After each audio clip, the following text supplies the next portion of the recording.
The massive alien ship hung in Earth's orbit like a silver leaf catching sunlight.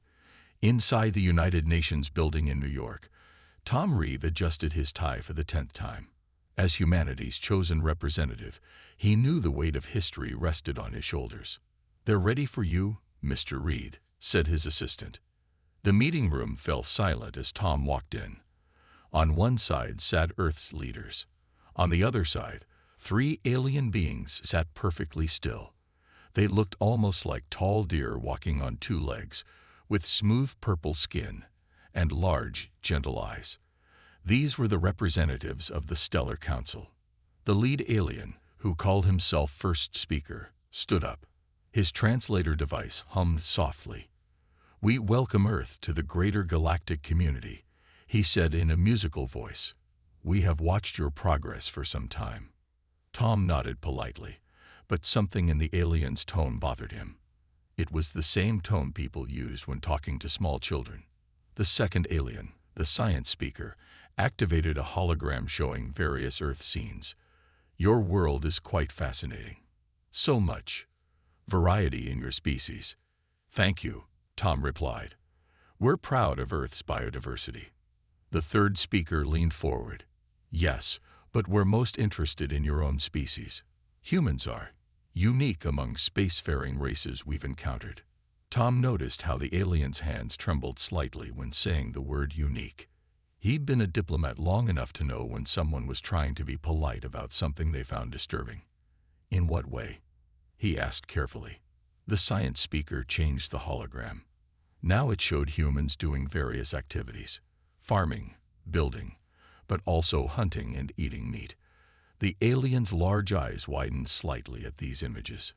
"You see," first speaker said gently, "most advanced civilizations have evolved beyond the need for violence.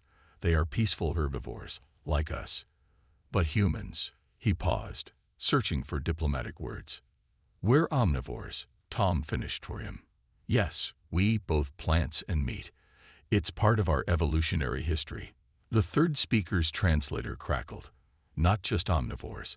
Your species shows all the signs of being an apex predator. Your forward-facing eyes, your pursuit hunting techniques, your problem-solving skills. They all evolved from hunting." Tom sat straighter in his chair. He'd expected some cultural differences, but this felt like something more. "Does this pose a problem for our relationship with the Stellar Council?" The first speaker rushed to smooth things over. No, we celebrate diversity. It's just unusual. Most species lose their violent tendencies as they advance, yet humans have kept their predatory nature while building impressive civilizations. It's quite remarkable." But Tom caught the nervous glances between the aliens. They were afraid, he realized. Not of humans with weapons or technology, but of humans themselves. To these peaceful herbivores, humans were something they'd never dealt with before. A species that had reached the stars not by abandoning their predatory nature, but by channeling it. "I understand your concern," Tom said carefully. "But being predators taught humans more than just hunting. It taught us to protect our young, to work together, to solve complex problems. These same traits helped us build our civilization." The first speaker nodded, but Tom noticed how he kept his distance from the human side of the table. Of course. We look forward to learning more about your unique perspective.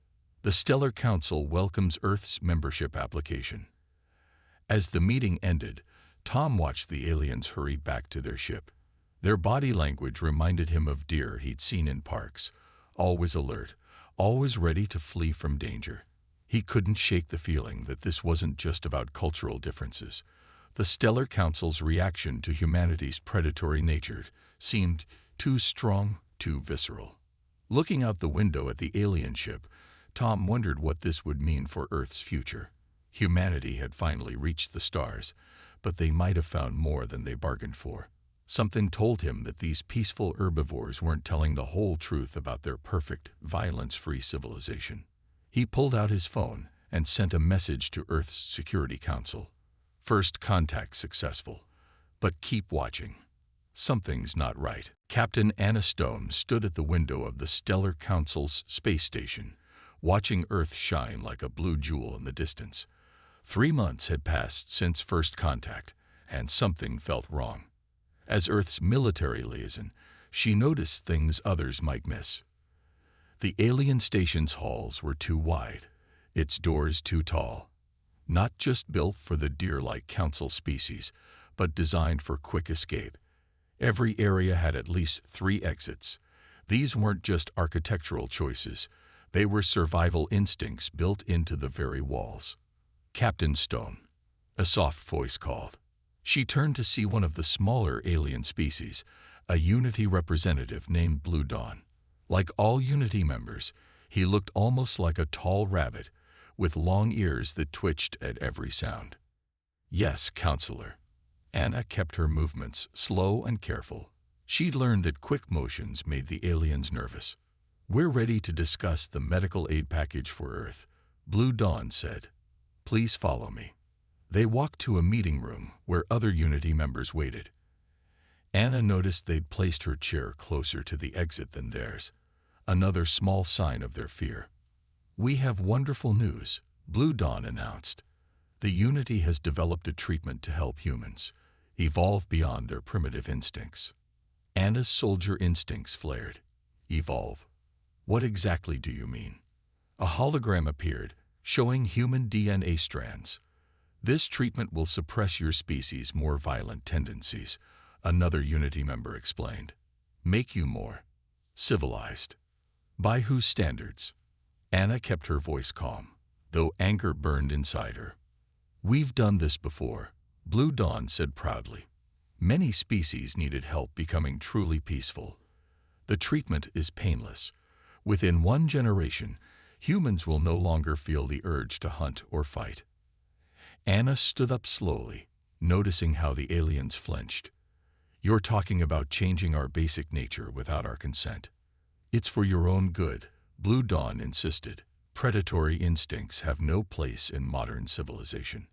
We'll distribute the treatment through your water supplies. You won't even notice the change." Anna's mind raced. This wasn't aid, it was an attack.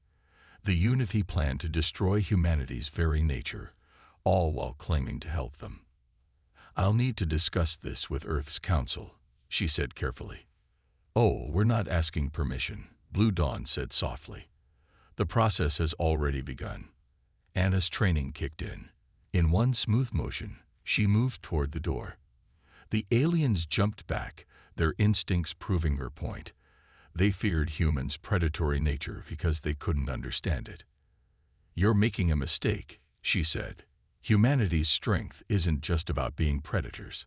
It's about choice. We choose when to fight and when to show mercy. Take that away, and you're not making us better. You're making us less." "You'll thank us," Blue Dawn called after her. They all do, in the end. Anna rushed through the station's halls, sending an encrypted message to Earth. "Operation Shadow Garden detected. Unity planning forced evolution. Requesting immediate extraction." As she reached her ship, she heard alarms blaring. The Unity hadn't expected a predator to see through their peaceful facade. They'd forgotten that hunting wasn't just about strength. It was about noticing details, reading behavior, sensing traps. Looking back at the station, Anna realized the real fight was just beginning. The Unity thought they were saving humanity from its violent nature. But they were about to learn why humans had evolved as predators in the first place. Not just to hunt, but to protect what mattered to them. Her ship detached from the station just as Unity security forces reached the dock. They were too late. The predator had already caught their scent, and Earth would be ready for what came next. Dr. James Walker stared at his microscope in horror. The water sample from New York's reservoir showed tiny machines, too small to see with the naked eye. They were everywhere, multiplying slowly, waiting to change humanity forever. "Run the test again," he told his assistant. The lad was busy with activity after Captain Stone's warning about the Unity's plan. James had been working for 3 days straight, testing water samples from major cities around the world. His phone buzzed. Another message from the Unity's Science Council. Dr. Walker, please join our virtual meeting to discuss Earth's medical advancement program. He ignored it. The Unity thought they had fooled everyone with their story about helping humanity. But they hadn't counted on human curiosity, the same drive that made ancient hunters track prey for days. The lab door opened. Captain Stone walked in, looking tired but alert. "Tell me you found something," she said. James pointed to his screen. "Look at this. The machines in our water, they're not just targeting violent behavior. They're designed to change everything that makes us predators. Our focus, our drive to explore, our ability to plan ahead. The Unity wants to make us like them, prey animals who only react to danger." "Can you stop it?" Anna asked. "Better." James smiled. "I found something in their own research data. The Unity isn't as peaceful as they claim. They've done this before, to dozens of species. But here's the interesting part. They always keep samples of the original species, just in case they need their predatory instincts again." Anna leaned closer to the screen. "Are you saying they use these primitive species when they need something hunted?" "Exactly. They pretend to be peaceful, but they just hide their violence behind other species." James pulled up another file. "And that's not all. These machines they're using, they have a weakness. They're designed to work on prey animals who've been changed before. They don't understand predator biology as well as they think." A warning flashed on James's computer. Someone was trying to hack in. The Unity must have realized he'd discovered their secret. "How long until the machines start changing people?" Anna asked, checking her gun. "A few days at most, but I've got a plan." James grabbed a flash drive. "Humans aren't just hunters because we evolved that way. We're hunters because we choose to be. Our brains, our societies, everything about us is built on making choices. The Unity doesn't understand that." He pulled up a new diagram. "I can reprogram their machines. Instead of destroying our predatory instincts, we'll use them to make humanity stronger. Not more violent, just more aware, more focused. Like turning up all the things that make us good hunters." "The Unity won't like that," Anna said, smiling. "No, they won't. Because it will prove what they fear most, that being a predator species isn't about violence. It's about being able to adapt, to think ahead, to protect what matters." James started typing quickly as warning alerts filled his screen. The lab's lights flickered. Unity ships must be entering Earth's atmosphere, coming to check why their plan wasn't working. "How long do you need?" Anna asked, moving toward the door. 10 minutes to upload the new program. Then every human who drinks the water will become what the Unity fears most. Not a mindless predator, but a thinking one. Someone who chooses when to hunt and when to show mercy." Anna nodded. "I'll buy you time. The Unity thinks predators are simple creatures driven by instinct. Let's show them how wrong they are." As she left to organize the defense, James kept working. Outside, he could hear the sound of Unity ships approaching. But he wasn't worried. After all, humanity hadn't survived this long by being easy prey. Commander Mark Hayes watched the Unity ships fill Earth's skies from his underground command center. Their ships looked beautiful, like silver butterflies. But Hayes knew better. He'd studied enough Earth predators to recognize camouflage when he saw it. "They're broadcasting a message," his communications officer said. The Unity's first speaker appeared on the main screen. "Humans, please don't resist. We only wish to help you evolve beyond your violent nature. Our ships will ensure the transformation process continues." Hayes smiled. The Unity still didn't understand. They thought humans fought like other predators, with pure aggression and instinct. They were wrong. "Status of Dr. Walker's program?" he asked. "Fully uploaded to water supplies worldwide, sir. First effects showing already. People report feeling more alert, more focused. No aggression increase, just better awareness, like our best hunters and soldiers."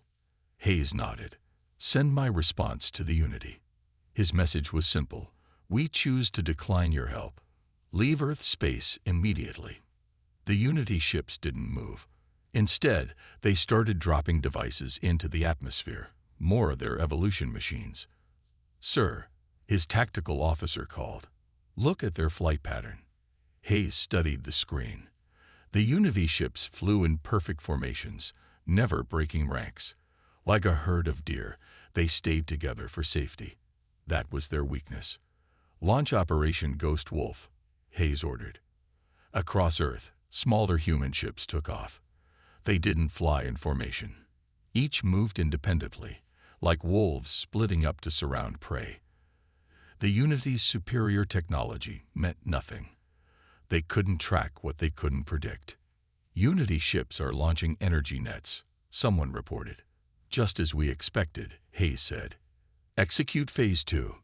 The human ships scattered. Some played dead, like injured animals. Others fled directly away. The Unity ships followed the obvious targets, their herd mentality making them predictable. That's when the dead human ships came alive behind them. Earth's weapons weren't as advanced, but they didn't need to be. They just needed to hit the Unity ship's engines, the equivalent of hamstringing prey.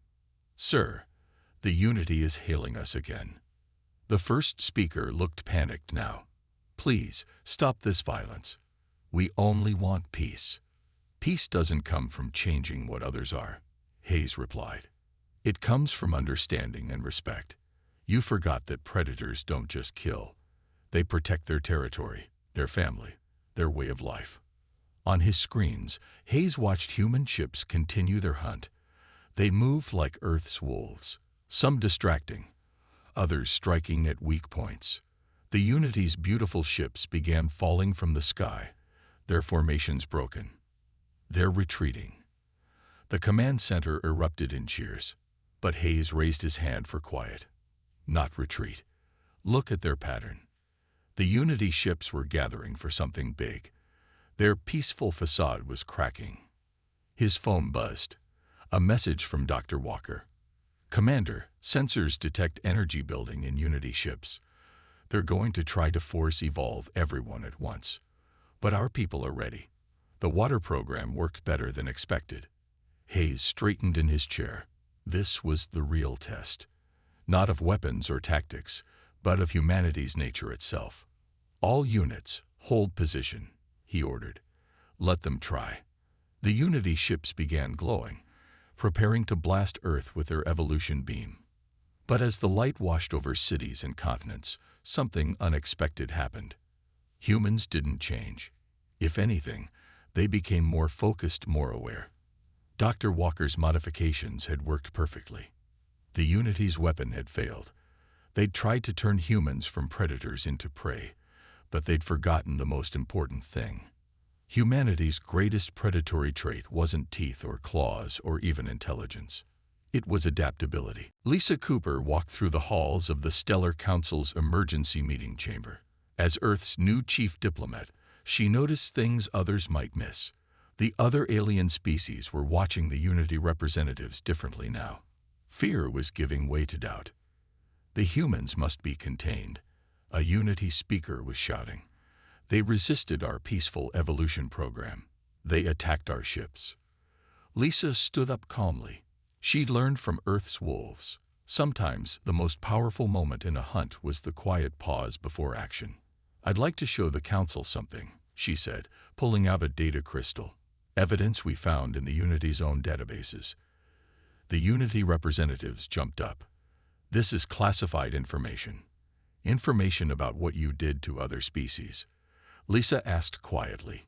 "About how you keep some of them in secret labs, using their predator instincts when it suits you." The chamber erupted in shocked whispers. A representative of the spiral arm worlds, a tree-like being, raised its branches. "What is she talking about?" Lisa activated the crystal. Images filled the room. Secret Unity facilities where they kept specimens of unchanged species. Records of using these primitive beings for hunting tasks while pretending to be peaceful. "The Unity doesn't hate predators," Lisa explained. "They just want to control them. They've been doing it for centuries, forcing species to evolve, then keeping a few unchanged ones as tools. These are lies. The Unity speaker shouted, but his voice trembled. A new alien species stepped forward, the rock dwellers, who looked like walking crystals. No, we suspected this. The Unity once asked us to help them track something. They used changed predator species to do it. More species began speaking up. The Unity had fooled them all, pretending to be perfectly peaceful while hiding their own violent nature behind others. Humanity refused to be changed. Lisa continued, not because we love violence, but because we understand something you forgot. True peace isn't about removing the ability to fight. It's about choosing not to.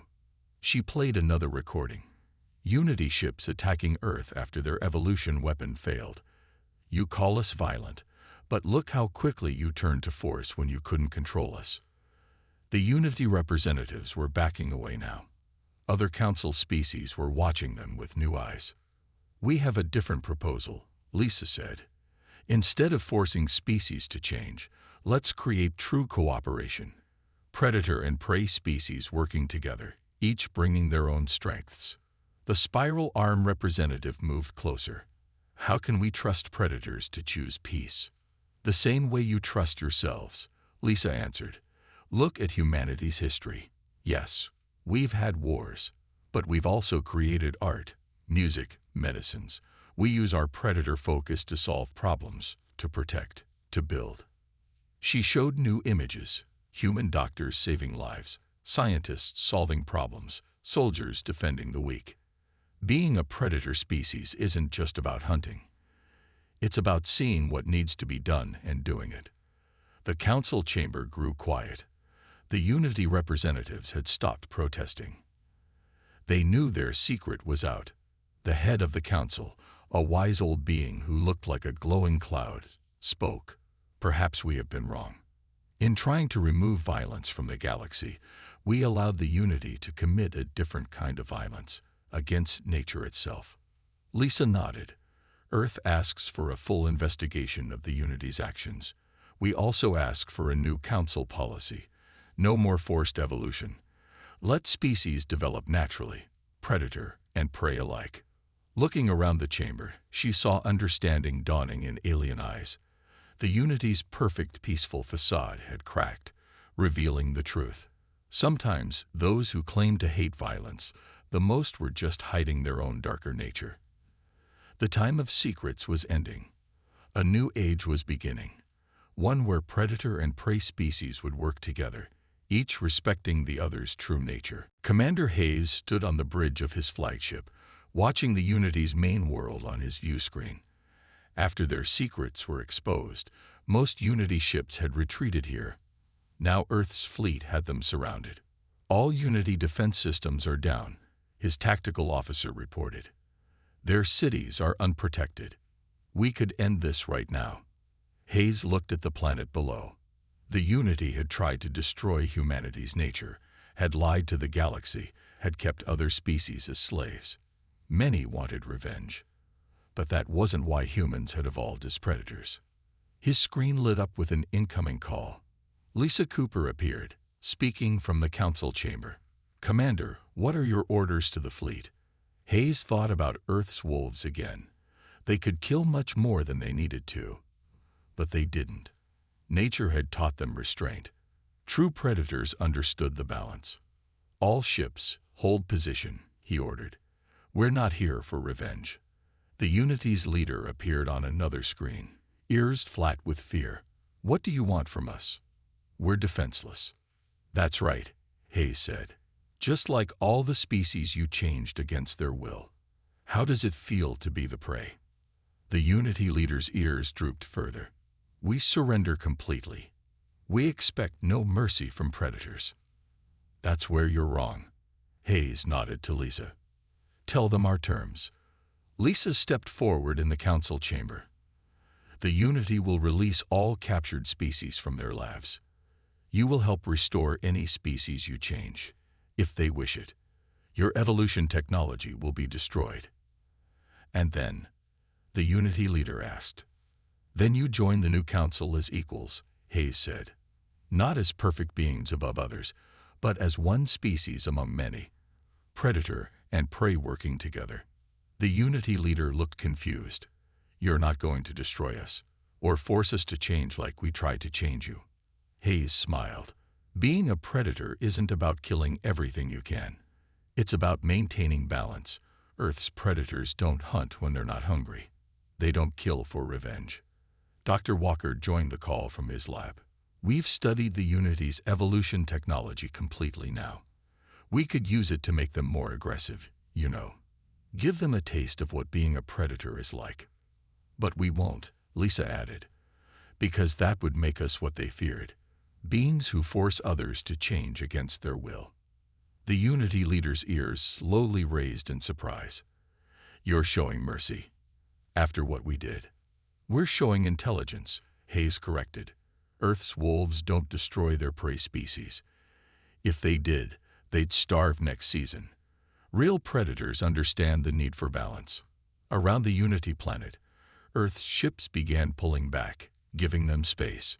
In the council chamber, other species watched in amazement. The humans had their enemies at their mercy, but were choosing not to strike. "Your weapons, your teeth and claws," the Unity leader said slowly. "They're not what make you predators, are they?" "No," Lisa answered. "It's our ability to choose, to see all options and pick the right one. Sometimes the right choice is to fight. Sometimes it's to show mercy." Dr. Walker added, "You tried to remove our predator nature because you thought it only meant violence. But being a predator species taught us when not to use our strength, just as much as when to use it." The Unity leader bowed his head. "We accept your terms, and we have much to learn from Earth's predators, it seems." Hayes looked at his fleet again. They had come ready for war, but would leave having taught the galaxy a greater lesson. Sometimes a predator's greatest strength wasn't in its ability to destroy. It was in its ability to choose not to. 1 year after the Unity's surrender, Tom Reed walked through Earth's new galactic embassy. The building reflected humanity's nature perfectly. Open spaces mixed with cozy corners, like a wolf's den that welcomed friends but could be defended if needed. "The council meeting is ready," his assistant said. Inside the chamber, representatives from all species sat together, prey and predator alike. The Unity members sat quietly in their section, still learning their new place in the galaxy. Their forced evolution program was gone, but its effects had changed everyone's understanding of nature itself. Dr. Walker stood at the main podium, presenting his latest research. "After studying both changed and unchanged species, we've made an amazing discovery. The Unity's attempts to remove predator instincts didn't just fail, they misunderstood what those instincts were for." He showed images of Earth's predators: wolves caring for pups, lions defending their pride, orcas teaching their young to hunt. Predator species don't just develop tools for hunting. They develop complex social bonds, problem-solving skills, and most importantly, emotional intelligence. Captain Stone, now General Stone, added from her seat, "We had to understand our prey's feelings to hunt effectively. That same skill lets us understand others' viewpoints in diplomacy." The Unity's new leader spoke up, humbled by the past year's changes. "We thought we were making species more peaceful. Instead, we were removing the very things that create true civilization, the ability to understand and choose." Lisa Cooper stepped forward. "Some of the species you changed have asked to be restored to their original nature. Others want to stay as they are. That's their choice now. Just as being peaceful should have been a choice, not something forced." Commander Hayes, watching from the back, saw how the chamber had changed. The Unity members no longer flinched when humans moved quickly. Other species didn't shy away from predators. They were learning to work together, using each species' strengths. "Earth has proved something remarkable," the Council had announced. "True civilization isn't about removing our natural instincts. It's about understanding them, channeling them wisely." Tom walked to the center of the chamber. A year ago, he'd been humanity's first contact with alien life. Now he understood why the Unity had been so afraid. They'd seen the surface of humanity's predator nature, the teeth, the claws, the hunting skills, but they'd missed its heart. "We're creating new guidelines for species development," he announced. "No more forced evolution. No more treating natural instincts as flaws. Instead, we'll help each species understand their nature and use it wisely." Dr. Walker's screens showed more data. Earth's predators shaped our evolution in amazing ways. We learned to read body language, to work in teams, to think ahead. These aren't violent skills. They're tools for building civilization. The chamber erupted in agreement. Even the Unity members were nodding. They'd learned that their fear of predator species had made them become something worse, beings who forced their will on others. As the meeting ended, Tom looked out at Earth shining in the distance. Humanity had faced its greatest test, not in fighting the Unity, but in choosing not to destroy them. They had proved that being the ultimate predator wasn't about being the deadliest hunter. It was about having the wisdom to maintain balance, the strength to show mercy, and the intelligence to learn from both prey and predator alike. In proving this, humanity hadn't just saved itself. It had shown the galaxy a better way forward. Natural balance had returned to the stars, and with it, true peace. Not the forced peace of the Unity, but the real peace that comes from understanding and accepting all natures, predator and prey alike.